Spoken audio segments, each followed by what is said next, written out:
मुरगुड शहरात रंगपंचमीचा उत्सव मोठ्या उत्साहात आणि जल्लोषात साजरा करण्यात आला। दरवर्षीप्रमाणे यंदाही तरुणांसह लहान मुलं, महिला आणि नागरिकांनी रंगपंचमीचा आनंद लुटला। शहरातील मुख्य चौक, बाजारपेठ, गावभाग तसेच विविध कॉलनीमध्ये रंगांची उधळण करत नागरिकांनी सण साजरा केला। यावेळी साऊंड सिस्टीमच्या तालावर तरुणाईनं मनमुराद नृत्य करत रंगपंचमीचा आनंद द्विगुणित केला। पारंपरिक रंगाचा वापर करत अनेकांनी एकमेकांना रंग लावून सणाचा आनंद साजरा केला। काही ठिकाणी पाण्याचाही मोठ्या प्रमाणावर वापर करण्यात आला।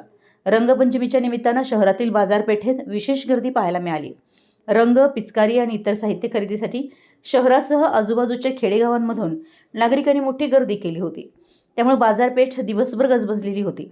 दरम्यान रंगपंचमी खेळल्यानंतर अनेक तरुणांनी वेदगंगा नदी तसेच सर पिराजीराव तलाव येथे जाऊन पोहण्याचा आनंद घेतला। त्यानंतर काही ठिकाणी मित्रपरिवार व नागरिकांनी जेवणावळीचं आयोजन करून सण साजरा केला। आज रविवारची सुट्टी असल्यानं रंगपंचमीचा आनंद अधिकच द्विगुणित झाल्याचं चित्र मुरगुड शहरात पाहायला मिळालं। मराठी एस न्यूजसाठी मुरगुडहून सर्जेराव भाट।